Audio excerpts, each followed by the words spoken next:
Hello guys, आप सबका बहुत बहुत स्वागत है। और आज का जो हमारा वीडियो है ये बहुत ज़्यादा इंपॉर्टेंट टॉपिक है और इससे ढेर सारे क्वेश्चंस जो हैं वो बनते हैं। तो आज हम लोग बात करने वाले हैं कम्युनिकेशन में जो बेसिक मॉडल है कम्युनिकेशन का।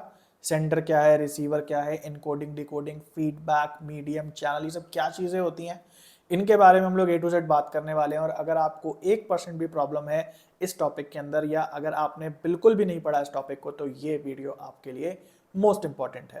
तो चलिए आगे बढ़ते हैं और बेसिक मॉडल ऑफ कम्युनिकेशन के कंसेप्ट को क्लियर करते हैं। और उसके बाद फाइनल जो हमारे पेपर हुए, प्रीवियस ईयर के जो पेपर हुए हैं, उनके भी क्वेश्चंस को देखते हैं। और इससे पहले अगर आपको कम्युनिकेशन के सारे लेक्चर्स एक जगह चाहिए तो हमारी वेबसाइट और ऐप पे कम्युनिकेशन का कोर्स, जो कि काफ़ी सस्ते में मिलता है ना, बहुत कोई ज़्यादा प्राइस नहीं है।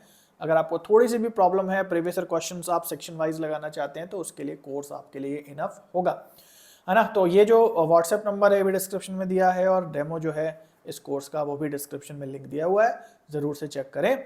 और इसके अलावा यूजीसी पेपर 1 के सेक्शन वाइज और ईयर वाइज पेपर अगर आपने प्रैक्टिस नहीं करी है, क्वेश्चंस नहीं लगाए हैं, तो ज़रूर से लगाएं। जितने भी क्वेश्चंस अभी तक हुए हैं दिसंबर 2018 के बाद, वो सारे के सारे आपको मिल जाते हैं लगाने के लिए, हिंदी में भी, इंग्लिश में भी, और अलग अलग सेक्शन वाइज ये सेग्रीगेटेड अलग अलग बटे हुए भी आपको मिल जाते हैं वहाँ पे एक्सेस करने के लिए। फ्री डेमो अवेलेबल है, फ्री डेमो नहीं देखा है तो भाई ज़रूर से देख लो, लिंक डिस्क्रिप्शन में है, और इस व्हाट्सएप नंबर पे भी ज़रूर से कांटेक्ट करके ले सकते हो फ्री डेमो, है ना। इसके अलावा भी दिवाली डिस्काउंट भी चल रहा है आप सबके लिए, और केवल 449 रुपीज़ के अंदर आप इन प्रीवियस ईयर क्वेश्चंस को एक्सेस कर सकते हो। तो चलिए चलते हैं अपने टॉपिक पे और बात करते हैं कि बेसिक मॉडल क्या है हमारा कम्युनिकेशन का। तो इस चित्र में आप देख सकते हो बेसिक मॉडल दिया हुआ है कम्युनिकेशन का। यहाँ पे थोड़ा सा मैं जूम कर देता हूं। ओके, तो यहाँ पे है हमारा सेंडर। सेंडर जो है मैसेज भेजता है रिसीवर को। सेंडर कोई बात भेजना चाहता है रिसीवर को, तो वो क्या करता है, सबसे पहले अपनी बात को एनकोड करता है। एनकोडेड बात एक चैनल से ट्रैवल करती है ना। तो यहाँ पे क्या हो रहा है, ट्रैवल हो रहा है। और जब ये रिसीवर के पास पहुंचती है तो रिसीवर को कैसे समझता है, डिकोड करके। सेंडर ने अपनी बात जो कहनी थी उसको एनकोड करा और भेजा चैनल के माध्यम से, और रिसीवर ने उस बात को एक्चुअली समझ पाने के लिए जो बात उसके पास एनकोडेड फॉर्म में आई, उसको क्या किया, उसको डिकोड कर लिया। अब इस प्रोसेस में नॉइस थी थोड़ी, तो कहीं पे कुछ ना कुछ गड़बड़ी हो सकती है, समझने में हो सकता है रिसीवर को या सेंडर को समझाने में, तो ये सब चीज़ें नॉइस कहलाती हैं। और इसके अलावा अगर रिसीवर को कोई बात समझ में आ जाती है तो वो सेंडर को एक प्रत्युत्तर देता है, जिसको हम फीडबैक कहते हैं। आज पूरा का पूरा जो हमारा लेक्चर है इन्हीं सब टर्म्स को और अच्छे से समझने तक आगे बढ़ेगा, है ना। अभी अगर आपको समझ में आ गया तो वेल एंड गुड है, रिवाइज हो गया। लेकिन अगर आपको कोई शब्द नहीं समझ में आए, कुछ बातें नहीं समझ में आई, एनकोडिंग क्या है, डिकोडिंग क्या है, तो अब वो हम लोग आगे देखने वाले। सबसे पहले हम लोग बात कर लेते हैं यहाँ पे कि सेंडर क्या है ना। तो सेंडर कौन होता है, सेंडर का दूसरा नाम सोर्स भी होता है। किसी किसी क्वेश्चन में आपको सोर्स शब्द देखने को मिलेगा। तो सेंडर वो पर्सन होता है जो कि अपने मैसेज को रिसीवर तक भेजता है। बात समझ में आ गई, बहुत, ये तो बहुत इजी है, समझ में आ गया होगा। अब बात करते हैं मैसेज क्या होता है, यानी कि जो सेंडर भेज रहा है मैसेज, तो वो मैसेज है क्या। तो मैसेज है कोई थॉट, कोई आइडिया, कोई कंसेप्ट, है ना, कोई बात दिमाग के अंदर जो कि शेयर करना चाहता है सेंडर रिसीवर के साथ। ओके, उसके बाद बात करते हैं कि ये जो थॉट है दिमाग में, वो ऐसे ही बाहर नहीं आ जाती, उसे शब्दों में ढालना पड़ता है ना। तो यहाँ पे ध्यान से समझो कि मैसेज जो है वो नहीं है जो मैं भी बोल रहा हूँ। मेरे दिमाग में जो बात है वो आपको समझाने के लिए मुझे उसे कुछ निश्चित शब्दों में ढालना पड़ रहा है, और अगर मैं उन शब्दों में नहीं ढालूंगा तो मैं उसे ट्रैवल करा के आप तक पहुंचा नहीं पाऊंगा। जैसे मान लीजिए मैं मन में कुछ सोच रहा हूँ, वो मैसेज है। मैं आपको कुछ पढ़ाना चाहता हूँ, वो मैसेज है। लेकिन जब तक मैं गले से आवाज नहीं निकालूंगा, मेरे कंप्यूटर का माइक आप तक ट्रेवल करा के नहीं पहुंचा पाएगा। तो मेरी मजबूरी है कि मेरे दिमाग में जो थॉट हैं, जो आइडियाज हैं, जो कि एक्चुअल मैसेज हैं, उनको मुझे क्या करना पड़ेगा, उनको मुझे एनकोड करना पड़ेगा। यानी ऐसे कुछ स्वरों में या साउंड्स में कन्वर्ट करना पड़ेगा ताकि वो आपको समझ में आ जाए। तो इसका मतलब भाषा जो है वो केवल कोड, साइन और सिंबल है। कम्युनिकेशन में जो भाषा होती है वो एक्चुअल मैसेज नहीं है, वो केवल कोड, साइन और सिंबल है। और वो कब आते हैं? जब हम अपने दिमाग में जो हमारे मैसेज है उसको हम एनकोड कर देते हैं। तो एनकोडिंग का क्या मतलब है कि मैसेज को कन्वर्ट कर देना, किसमें? Into a format that can be transmitted. अगर मैं अपने मन की बात को ऐसे स्वरों में नहीं बदलूंगा तो आप तक जाएगी कैसे? आप तक जाने का तो कोई मार्ग नहीं बचा है ना। तो एनकोडिंग इसीलिए की जाती है ताकि हमारे दिमाग के अंदर जो बात है उसको आप तक ट्रांसमिट किया जा सके, भेजा जा सके। तो लिखना भी एक वही एनकोडिंग ही हो गई कि मैंने जो है मैंने मेरे मन में जो बात थी उसको लिख दिया यहाँ पे, फिर आपको दे दिया। तो ये भी एक ट्रांसमिशन का तरीका है। या मैंने बोल दिया तो वो हवा में ही आपके कानों तक पहुंच गया, ये भी एक ट्रांसमिशन का तरीका है। तो एनकोड कर देना। आई होप आप समझ गए।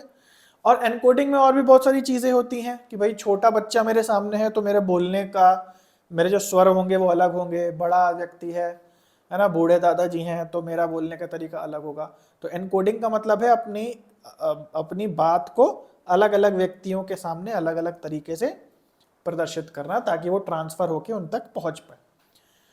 उसके बाद अब ये ट्रांसफर कहाँ से होती हैं, ट्रांसमिट कहाँ से होती है, कहाँ ट्रेवल करके रिसीवर तक पहुंचती हैं? तो ये ट्रेवल करती हैं चैनल पे या मीडियम पे। दोनों एक ही चीजें हैं, हालांकि छोटा सा डिफरेंस है, लेकिन उस डिफरेंस को जानने से कोई फायदा नहीं है।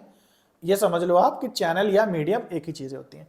तो हमारा जो दिमाग में मैसेज था उसको हमने एनकोड करा, कहाँ से अब मैं भेज रहा हूँ उसको? चैनल के माध्यम से भेज रहा हूँ। तो चैनल क्या होता है? एक प्रकार का मीडियम जिसके थ्रू मैसेज को रिसीवर से सेंडर तक भेजा जाता है। जैसे हमारे बीच में क्या चैनल है? हमारे बीच में चैनल है हमारा इंटरनेट या यूट्यूब या फिर मेरी ऐप या वेबसाइट जिस पे भी आप ये वीडियो देख रहे हो। तो उसी के थ्रू जो है मेरा संदेश आप तक पहुंच रहा है। तो वो चैनल जिसके माध्यम से, जिस रास्ते के माध्यम से आप तक संदेश पहुंचता है वो चैनल कहलाता है। तो channels can be written verbal और नॉन वर्बल। तो जो चैनल है हमारा वो कुछ भी हो सकता है, रिटन हो सकता है या वर्बल हो सकता है बोल करके, या फिर इशारों के द्वारा नॉन वर्बल भी हो सकता है। उसके बाद अगला टर्म आता है डीकोडिंग। तो जब रिसीवर को यहाँ पे आप देख सकते हैं मैसेज मिल रहा है ना जी, तो रिसीवर कैसे समझता है? डीकोडिंग करके। तो डीकोडिंग का मतलब ठीक उल्टा है जो एनकोडिंग का मतलब होता है। जैसे रिसीवर जो है वो भाषा नहीं सुनता है, भाषा से उसका लेना देना नहीं है, उसका लेना देना उस छुपे हुए अंदर मैसेज से है। जो मैसेज है जो भी हमने भेजी है एनकोडिंग करके बात, उसके अंदर जो मेन मीनिंग है वो समझना चाहता है और उसके लिए उसे ठीक उल्टा करना पड़ता है जो एनकोडर ने करा है। एनकोडर ने अपने मन की बात को भाषा में बदला और जो रिसीवर है वो उसी भाषा को उल्टा मन की बात में बदल करके समझता है ना। मैसेज को एनालाइज करता है और फिर उसको इंटरप्रेट करता है, यही डिकोडिंग कहलाता है। तो कौन कर रहा है डिकोडिंग? रिसीवर कर रहा है। तो रिसीवर कौन है? जिसकी ओर मैसेज भेजा गया, मैसेज का उद्देश्य जिस तक पहुंचना था वो रिसीवर है। और ये रिसीवर ही है जो कि डिकोडिंग की प्रक्रिया को करके सोर्स के या सेंडर के इंटेंशंस को समझता है। आई होप ये चीज आपको समझ में आ गई। अगला टॉपिक है हमारा फीडबैक। तो व्हाट इज फीडबैक? फीडबैक वो है जो एक प्रत्युत्तर है रिसीवर की ओर से सेंडर की ओर। तो जब सेंडर जो है वो अपना मैसेज जो है वो भेजता है चैनल के माध्यम से रिसीवर को, तो रिसीवर एक प्रत्युत्तर देता है सेंडर को कि भैया उसको जो बात है वो मिल रही है या नहीं मिल रही। जैसे कभी कभी हम जब फोन पे बात करते हैं तो अगला बंदा, जब हम बात कर रहे हैं, हम फ्लो में हैं, कोई कहानी सुना रहे हैं, तो अगला बंदा जो है वो हाँ, ओके, अच्छा, ये सब करता रहता है ना। तो ये कुछ फीडबैक्स होते हैं जो हमें लगातार बोलने के लिए एक सिग्नल देते हैं कि बोलते रहो, उसको बात समझ में आ रही है। और कभी कभी होता है कि अगला बंदा बिल्कुल चुप हो जाए या फोन लाइन कट जाती है तो हमको फीडबैक मिलता नहीं, हम लगातार बोल रहे हैं और थोड़ी देर बाद हमको लगता है फीडबैक तो नहीं मिल रहा, तो हम कंफर्म करते हैं हाँ भाई सुन रहे हो कि नहीं सुन रहे। तो जो सेंडर होता है उसको बार बार एक फीडबैक चाहिए होता है ये समझने के लिए कि जो रिसीवर है उसको बात समझ में आ रही है या नहीं आ रही। तो जब मैसेज गेट कर लेता है रिसीवर, या मान लो कभी कभी मैसेज नहीं गेट कर पाता, तो जैसी भी बात है, समझ में आ रहा या नहीं आ रहा, वो एक प्रत्युत्तर जो है सेंडर को जरूर से देता है। अगर मान लो रिसीवर को बात समझ में आ रही है तो हम क्या बोलेंगे कि रिसीवर जो है पॉजिटिव फीडबैक दे रहा है कि हाँ हाँ भाई समझ में आ रहा है, आगे बताओ। अगर रिसीवर को बात नहीं समझ में आ रही जो सेंडर बोल रहा है, तो रिसीवर क्या देता है, एक नेगेटिव फीडबैक देता है कि क्या बोला, समझ नहीं आया, फिर से बोलना, हेलो क्या बोल रहे हो। तो ये सब क्या है, नेगेटिव फीडबैक्स हैं कि हाँ भाई सेंडर, मुझको तुम्हारी बात समझ में नहीं आई है, अपनी बात को फिर से दोहरा दो, है ना। तो ये एक प्रकार का रिस्पॉन्स है जो कि रिसीवर सेंडर को देता है। ओके, तो यहाँ जैसे यहाँ पे लिखा है कि it is the process of letting someone know which area they need to improve, कि यानी कि दूसरे को बताना कि भाई कहाँ पे कमी रह गई है, कहाँ पे मुझे मैसेज जो है वो समझ में नहीं आया। और उसके बाद हमारा कंसेप्ट है नॉइस का। नॉइस का मतलब होता है कि अगर जब भी बातचीत हो रही है सेंडर और रिसीवर के बीच में, अगर कोई बीच में अड़चन आ रही है, मान लो आवाज क्लियर नहीं है, मान लो फोन पे आवाज कट रही है, फेस टू फेस अगर बात हो रही है तो मान लो आवाज इको कर रही है, डिस्टेंस बहुत दूर है, आवाज धीरे हो रही है, मतलब कोई भी जो अड़चन आ रही है बात करने में, जिससे कम्युनिकेशन के फ्लो में कोई प्रॉब्लम आ रही है, तो उसको हम नॉइस कहते हैं। ठीक है, तो ये हो गए हमारे सारे पॉइंट। आई होप आपको समझ में आ गया। सेंडर जो मैसेज को भेजता है, मैसेज जो एक दिमाग में एब्स्ट्रैक्ट थॉट या आइडिया है, एनकोडिंग जो दिमाग के एब्स्ट्रैक्ट थॉट या मैसेज है उसको जब हम भाषा में कन्वर्ट करते हैं तो उसको हम एनकोडिंग बोलते हैं, जो कि सेंडर करता है ऐसा। मीडियम जिसके थ्रू ट्रेवल होकर के हमारा एनकोडेड मैसेज आगे बढ़ता है। रिसीवर जिसको कि वो एनकोडेड मैसेज मिलता है और रिसीवर फिर क्या करता है, उस मैसेज की डिकोडिंग करके उसका अंदर का थॉट, आइडिया और मीनिंग को समझ लेता है। उसके बाद समझ लेने के बाद जो रिसीवर है वो सेंडर को फीडबैक देता है। ये फीडबैक पॉजिटिव भी हो सकता है और नेगेटिव भी हो सकता है। और नॉइस का मतलब है कि जो ओवरऑल डिस्टर्बेंस है उस कम्युनिकेशन के अंदर, आवाज कम आ रही है, नहीं समझ में आ रहा, एंड सो ऑन। तो कुछ क्वेश्चन से देख लेते हैं। पहला क्वेश्चन है यहाँ पे, feedback is immediate in communication. तो फीडबैक इज इमीडिएट, कौन से कम्युनिकेशन में फीडबैक जो है वो तुरंत मिलता है। देखो फीडबैक दो तरीके से मिल सकता है। हमने कम्युनिकेशन में सिंक्रोनस और एसिंक्रोनस कम्युनिकेशन में इसकी बात करी हुई है। तो फीडबैक दो प्रकार का होता है, एक इमीडिएट होता है और एक डिलेड होता है। डिलेड फीडबैक कब होता है, जब कम्युनिकेशन एसिंक्रोनस होता है, कि मेल भेज दिया, कल परसों रिप्लाई आ रही है, तो वो डिलेड फीडबैक है। इमीडिएट का मतलब जब लाइव या फिर रियल टाइम या फिर सिंक्रोनस कम्युनिकेशन होता है कि तुरंत का तुरंत फीडबैक मिल गया। तो यहां पूछ रहा है कि फीडबैक इमीडिएट किस में होता है, न्यूज़पेपर या प्रिंट वगैरह में, ब्रॉडकास्ट में, टॉप डाउन में, या फेस टू फेस में। तो आंसर हो जाएगा फेस टू फेस में तुरंत फीडबैक मिल जाता है।